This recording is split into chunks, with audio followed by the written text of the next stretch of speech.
Welcome to another powerful broadcast. And I tell you what, I don't know how to even introduce Robert Kudla any better, but he's got some great, exciting news at TradeGeniusAcademy.com. And it's just a pleasure to have him with us. We got a lot to talk about, the Trump effect on markets. But what markets do you want to talk about? Bob, welcome to the broadcast. Yeah, Paul. I mean, it's kind of like all of the above, drill, baby, drill, and crypto stocks, energy, everything, gold, everything's starting to really wake up now. So why don't you lead me through your questions, and I'll be happy to answer them the best I can. All right, Bob, I want to do it and let you break this down for us. Bitcoin has exploded since you were on a month ago. But before we start talking about cryptocurrencies, people have been in the traditional markets. They've been worried about the value of the dollar. They're worried about the stock market and what, they've gauged that up or down. And of course, the price of gold, how that relates to world markets and the U.S. economy in general.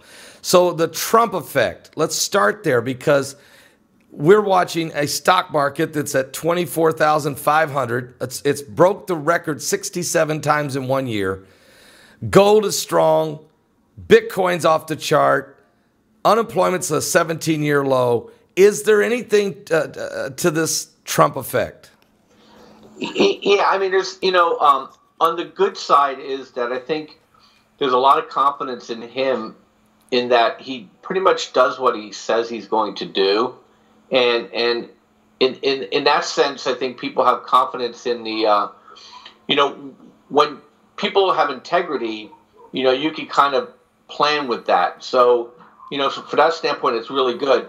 On the other half is that there's some really big things that are being papered over, and to the extent that Trump can outrun them, the economy will do fine. To the extent that Trump can outrun them, and I'm talking about, healthcare costs increasing again faster than income people can make.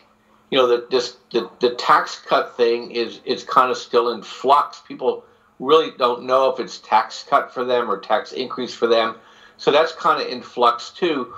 And the stock market itself is, I think people have realized that basically the central banks from around the world aren't going to let it go down. So it's kind of a two-tiered thing is that, you have an economy that I think is grinding along. And I live in California, Paul, and I always talk to the postman every day, asking him, and he said he's working flat out. He said he's never been so busy delivering Christmas gifts. So obviously somebody's making money and somebody's spending it. So it seems to be better than the naysayers say, but there's always these worries out in front of us. Yeah, there's no doubt about it. I mean, look, what goes up must come down. I mean, we realize that's going to be part of the law of economics, the law of life, if you will. But certainly, like you said, the UPS drivers, they're hiring them. They can't get enough of them. Amazon, I mean, there's people running around everywhere in vans and trucks, and they're throwing packages. So the online sales are just off the charts. I don't know if the retailers are doing that great, the brick and mortar people, but certainly the online sales are way out, just exploded. So we have a strong, it's a strong economy when you see Main Street healthy. Isn't that right, Bob? Yeah, and I think, Paul, you hit the right point here. I think what we're seeing is I think we're seeing emergences of things. You're talking about the brick and mortar is giving way to the online.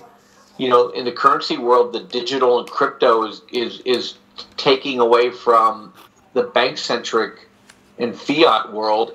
And so to the extent one could take over that where emerging is going to outrun the legacy, I think we're going to be fine. It's just that when they get into conflict, I don't think anybody really knows. And for me, healthcare seems to be the big bugaboo, is if they can't get that under control, I think it's just going to drown some people. So, it all depends on how they fix this tax cut thing. They take away more credits from people.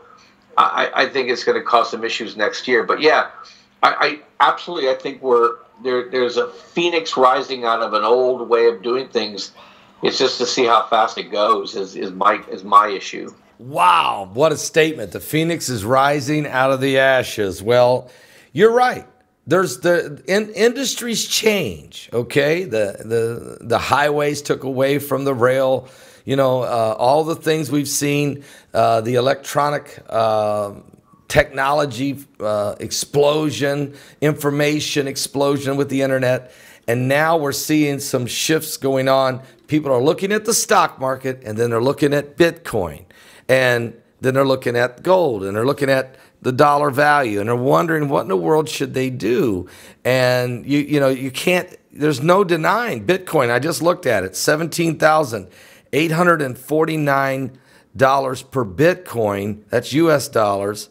And I'm looking at the stock market, 24,500. So, people are wondering, and the tax plan's not even passed yet. And to your point, we're not sure exactly, does the middle class get helped in this plan or not?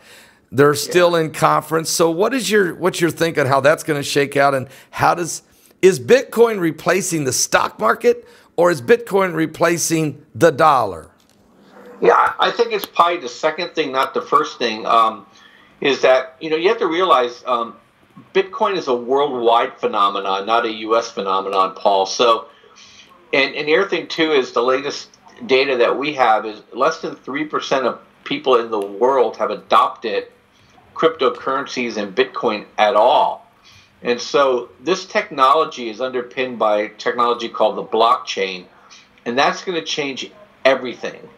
And Bitcoin is the king, and it's good to be the king, the first mover advantage. And more developers are going to be developing applications to use Bitcoin more effectively. So I think Bitcoin is going to be used as a trust, currency, and the dollar and the yuan and the euro and the yen are all going to suffer against it. And that helps the stock market, because as these currencies get devalued, people have to put their store of value into something that's going to retain value.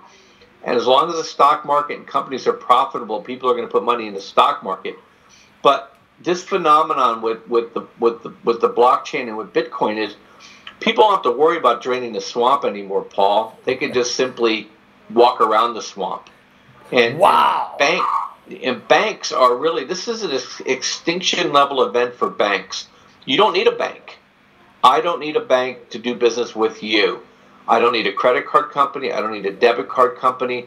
I own my asset myself. You own your asset yourself. You own your wallet. I own my wallet. And the transaction goes directly between us. I don't need permission from a bank. I don't need permission from a credit card company. I don't need permission from the government to move money. And I'll give you an example. Here in Southern California, obviously we have a high concentration of Hispanic folk. And you go into their restaurants, and you go into the grocery stores that have high clientele of Hispanic people. There's Bitcoin ATMs there. In the past, they'd have to go through money changers. They'd have to go through Western Union. They'd have to go through the bank. All kind of hassle. Really? People Wait. Go direct. You're saying there is Bitcoin ATMs in some of the restaurants in California? Yeah, even drive-throughs. Not drive-through Bitcoin, but I mean that fast food restaurants. Oh yeah, absolutely. People, look, they have family back in Mexico. There's an easy way for them to change money. They don't have to worry about getting robbed or ripped off. And the government doesn't control it. I mean, they're not being regulated by banks, and they're not being regulated by U.S. government, and they're not being hunted down, I guess, by the IRS. Well, the IRS, I want to be clear here with people, too, is that if people use this as a tax evasion scheme, do not. Okay. Do not. If you're making money on Bitcoin and you cashed it in, you pay your taxes. Right. And I know you do. You and I do that as a moral basis. Give unto Caesar what belongs to him. But they'll know who you are. So the people that are out there. So you're saying the people that are out there that are using Bitcoin, they have to also recognize, they have to record their earnings off of Bitcoin, or is it when they transfer it into U.S. dollars? They don't know yet, but if you made a lot of money on Bitcoin and you cash it in, the governments around the world are going to be interested in that profit. So they're still working through the laws. But all I'm saying is that people are using it for that purpose. Then please don't, because that's personal. That's not the purpose of it. Number one, and number two is that cryptocurrencies aren't anonymous. They're pseudonymous. You and I have a public key. Somebody could track every transaction I've ever done on Bitcoin. They may not know who I am, but they know that key has made all those transactions. And, it's a simple matter for the IRS to go to an exchange and say, who is that person? And they can subpoena that record and get it. So that's why it's, you want to use it for other reasons, more economical. You can go across borders. It's not you don't need permission. You can't censor it. It can't be confiscated. Those are all the right reasons to be involved in cryptocurrency, and it can't be counterfeited. But for tax purposes, don't use it for that. So all right, now Ken, sidetracked on that. I just wanted to give my public service announcement on that. Okay, and I agree. I knew you meant that way. I know that's what you're saying. I know that's how you operate. And you're first class, folks. Again, Robert Kudla, first class. Christian man. I met him. We had a great time having lunch together in California a couple years ago. And again, TradeGeniusAcademy.com. That's TradeGeniusAcademy.com. He will help you understand this new world, because really that's what it is. It's kind of a new world as far as finances, currencies, markets are concerned. And I'm looking at different things. As a layman, let's just say, I look at and I say, okay, there's cash, U.S. dollars, and there's different currencies, and they all have different values based off the U.S. petrodollar. And then I see Bitcoin and other cryptocurrencies that are coming along now. And then I see the stock market, and there's different stock markets around the globe. So, and then I see Main Street. So I'm looking, and then there's gold and precious stones and all of those things. So I'm saying to myself, what is Bitcoin a replacement for the dollar, or just another option for Americans and global? The Asians are in this big time. So, help us understand that. And Bob? Yeah, so, I view it as a whole new asset class. It's like discovering a new continent. And so, the way I personally play it is that, it's 5 to 10% of my portfolio. And gold and silver, 5 to 10% of my portfolio. So diversify. You got stocks, you got real estate. It's don't go out there and mortgage your home and buy Bitcoin. It's a solid way for you to defend your family against the currency devaluation that is coming in the fiat world. And make no mistake, it's coming. It's the only way they can keep the Ponzi scheme going is to continue to print more currency from around the world. The Japanese and the Koreans and the Chinese are buying this like crazy because they've lived it. They have long institutional memory of currency collapses, and China is rumbling right now in terms of their credit system going into default. And these people do not want to be instantly impoverished. You look at Venezuela, it absolutely is a replacement to their currency. Zimbabwe, replacement to their currency. And for us, it's good for us to diversify into this and to, like I do, I drip into it every week, Paul. I drip into it every week. I move things around depending on the signals from our trading room and our trading signals to optimize, how much I'm owning, but I'm always in it. And I'm just building my wealth this way, and it's independent. If the bank shut down tomorrow, Paul, Bitcoin doesn't even notice it. Right. But the stock market, the bond market, the mortgage market, the real estate market, the economy in general are in big trouble then. Wow. Are you serious? But to your point, it's not being regulated by the U.S. or the feds. The Fed chair, the central bankers are not in control of Bitcoin.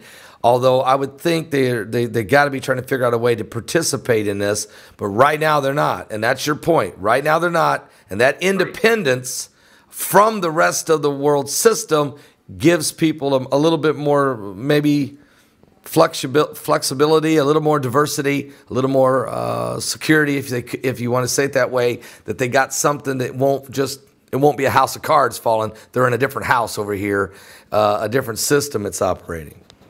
Yeah, I mean, look at it. I mean, FDR in 1932 or 33 said you got to turn your gold in. Have them try to do that now with a digital coin. You know, it's out of the country in a blink of an eye, right? Right. So, you know, so it's not that it's not that simple for them to, you know, walk into your safety deposit box and take the gold from you. You know, so they know that. You know, and they also know that they're printing currency, so they're trying to figure out how they can participate in it. You know, they tried to beat it down, and that didn't work. Then they tried to ignore it. That's not working. You know, and now they're trying to say maybe we should regulate it, but that won't work either because every country in the world is going to have to participate. And the countries that don't, all the wealth from the world that's in these coins will just wait there, you know, to cash out. You know, and that's where the wealth will flow. You know, right now, there's, you know, this thing goes to the trillions, which they think it will go. You know, all that money move to the country where they'll allow them to cash it out. And if you run that country, and you're like, hey, if you're like Japan, and America says, well, you can't have your Bitcoin anymore, and people fly to Japan and say, hey, yeah, you can get your money out. You know, right? Convert it into yen. Well, guess what? People are just going to go over there and get their money out. So it's just a different phenomenon that they've never seen before. And it's just the beginning, Paul. The whole world is going this way. The transactions are more secure. Banks are in big trouble.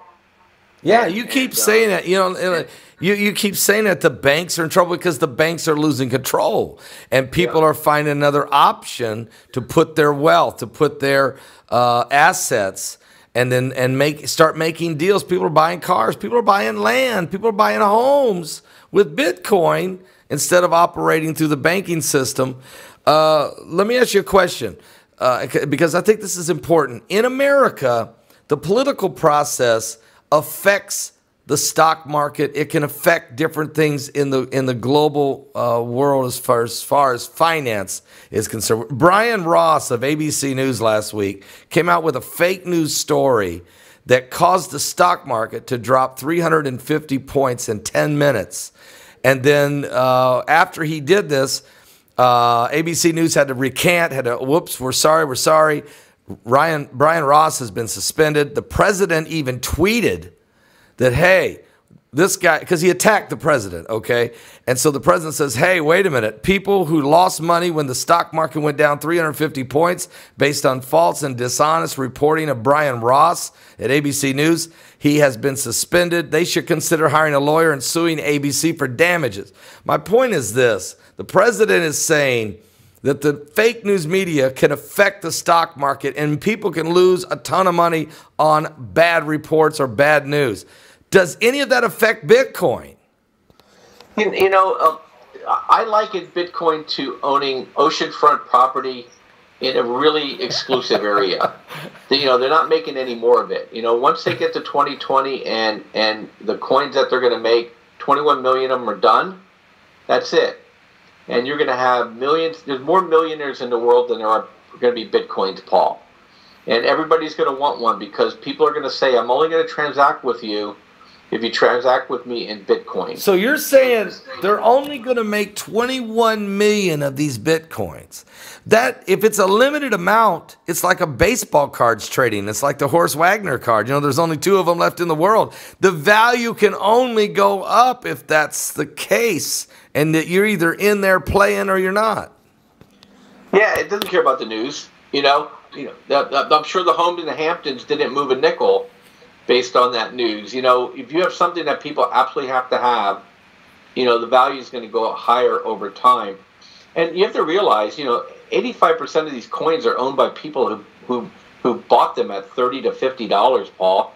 You know, they're not going to be swayed by $1,000 move down in Bitcoin. No. You know, it's so there's basically, you know, 10 or 15% of the coins out there are going to be circulating, and millions and millions of people are going to want to be part of it. And that's what keeps driving it higher. Every time, you know, Bitcoin dropped 20% in 24 hours. It was a new high a day and a half later. People are just waiting, begging the system to have any kind of sell-off that they can buy into. So, until you start seeing a lot of volume come in on a sell, then this thing's going higher. And you heard the reports. A lot of people are speculating this can go from 100,000 to 1 million. The reason why those numbers are thrown around is because they're looking for purchasing power, that agrees with what gold can purchase today. So people liken a Bitcoin or a cryptocurrency to like gold that's more easily transportable. And so that's why those numbers get bandied about. And nothing's telling us at this point that those numbers are unreasonable. So you're taking your analogy here, and folks, this is Robert Kudla of TradeGeniusAcademy.com. You can go to his website, check it out, TradeGeniusAcademy.com. Now he'll help you understand the stock market trading, how to trade in and out of the stock market. He'll help you diversify your portfolio if you would like, so you want to move some assets in certain directions, and he will certainly help teach you how to get into the cryptocurrency world, specifically Bitcoin. But I think you also offer help if they want to get into other currencies, other cryptocurrencies. Is that right, Bob? Yeah, we follow all the major currencies, cryptos, and we just example, we recommended people to buy Litecoin when it was at 55, and it hit 400 today. We recommended people to buy Ethereum when it was at 200, at 630 today. We recommended people to buy NXT when it was at 7 cents. It's at, I think, hit 62 yesterday. And so, we're following these coins, and we have algorithms and programs that we use to buy and when to exit or lighten up a position. And we have software that people can put on their TradingView application, which is a popular application. And then we have trading rooms that are running 24/7, Paul, with hundreds of traders in there that are more than happy to help out a newbie or somebody who has a lot of questions.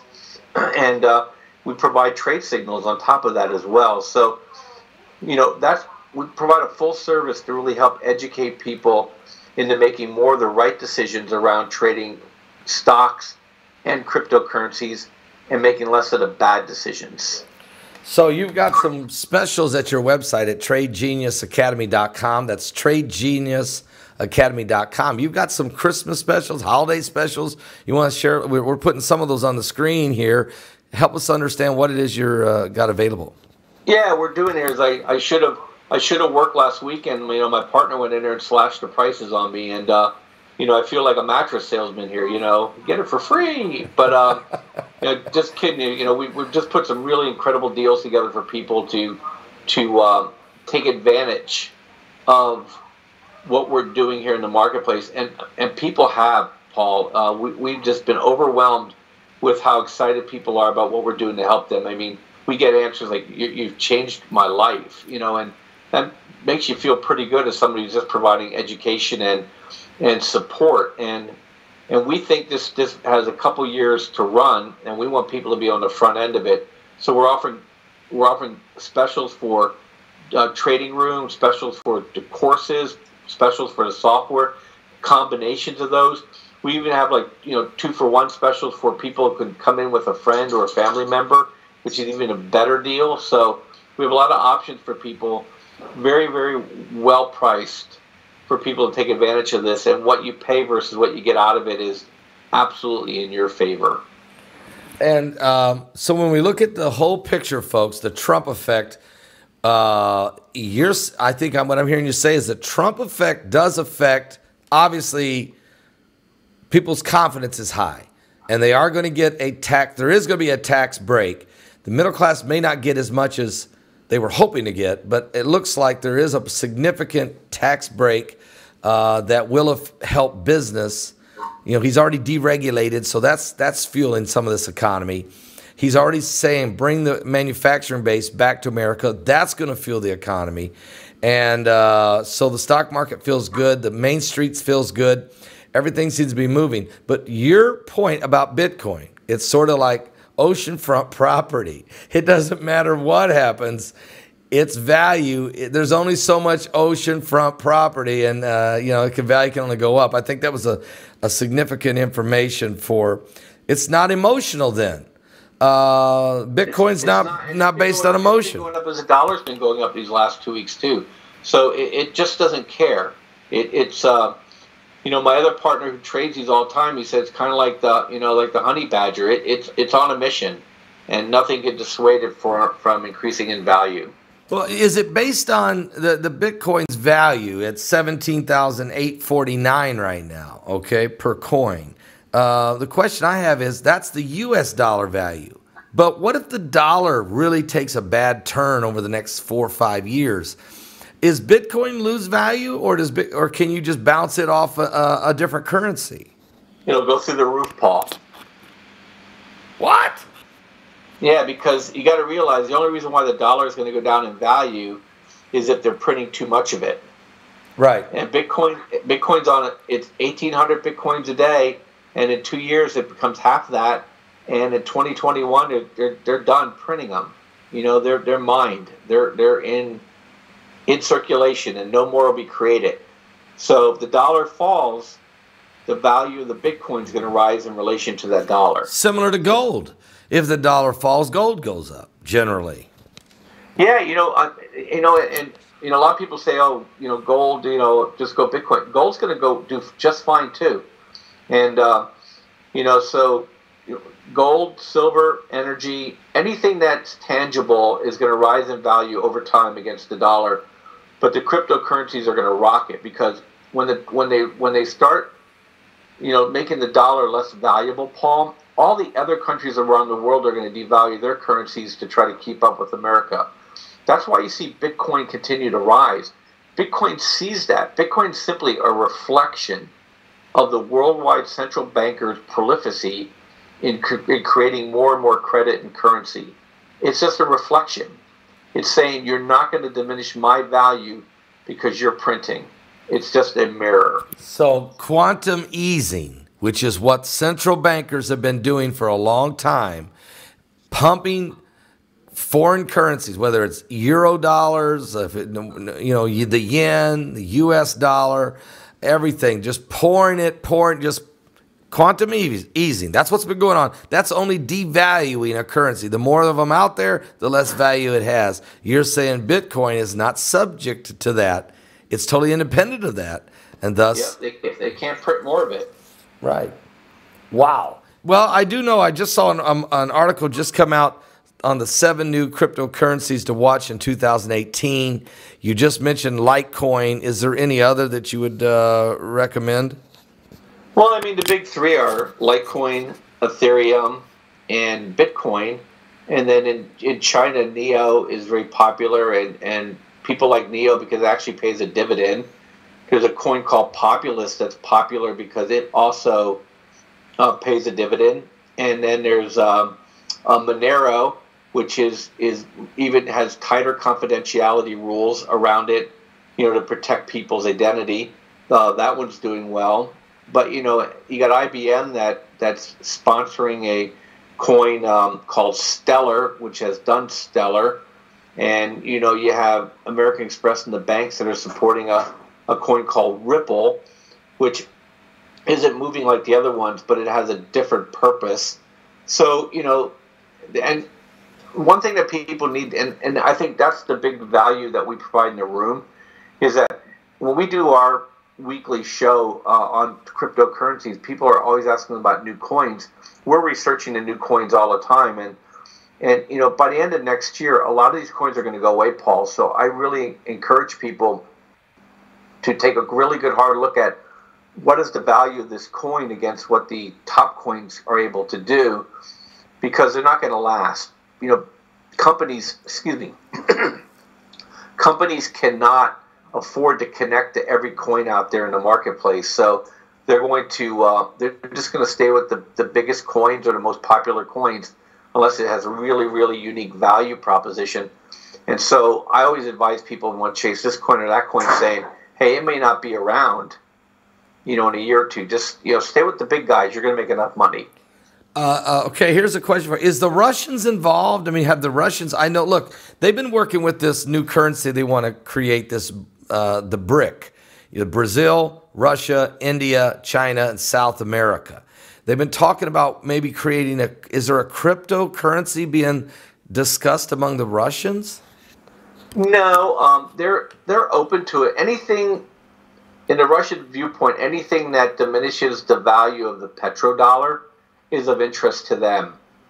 So I think Russians are very interested in cryptocurrencies because it's a good way for them to protect their money against what goes on inside of a very opaque run government. But the Russians themselves aren't necessarily coming out. What you're going to see more with the Russians and the Chinese is more like they're going to trade with each other in their own currencies. They may pick one. The guy who founded Ethereum, he's kind of has a Russian background. He's been to Russia. I think there's a high degree of interest in his technology. So I wouldn't be surprised that all countries start adopting a coin of some sort. But there's nothing that I've seen on the horizon that it's going to be Russian blessed yet. All right, that's important to understand. And so, folks, if you need to know more about, obviously, our conversation over 30 minutes or so, look, we're just scraping the surface. I'm just asking the questions to try to understand. And if you really want the expertise, you need to go to his website. Go to TradeGeniusAcademy.com. That's TradeGeniusAcademy.com. Get a hold of Bob Kudla. Get in there, understand it, let him help you through the process, and he will do that. And it's really amazing, really, the phenomenon that's going on now in this cryptocurrency world we're in. We're seeing a change again taking place. And Bob, you've got some specials. Tell everybody again, before we let you go here, what kind of specials you got? Yeah, we have 8 specials running right now where you can, buy the crypto package, you could buy the stock package, you could buy coaching, you could buy courses, you could buy any combination of any of those together. You could buy a complete package of everything we offer. And we even have family plans or buddy plans where you can, 2 people can sign up together and you get even more additional savings. And we're running those here, through the holidays here. This special ends on the 15th of December, and so take advantage of it. A lot of people have. All right, folks, there's about 3 days left on that special, so check it out. Go to TradeGeniusAcademy.com. That's TradeGeniusAcademy.com. Appreciate them being a sponsor of our broadcast, and great guy, Bob Kudla. He'll help you understand it, and you can diversify, of course. TradeGenius.com. Bob, appreciate you being with us. It's been a pleasure again. Very enlightening, very eye-opening every time I talk with you. No, thank you, and Merry Christmas, and I'll talk to you in the new year. All right. God bless. Bye-bye.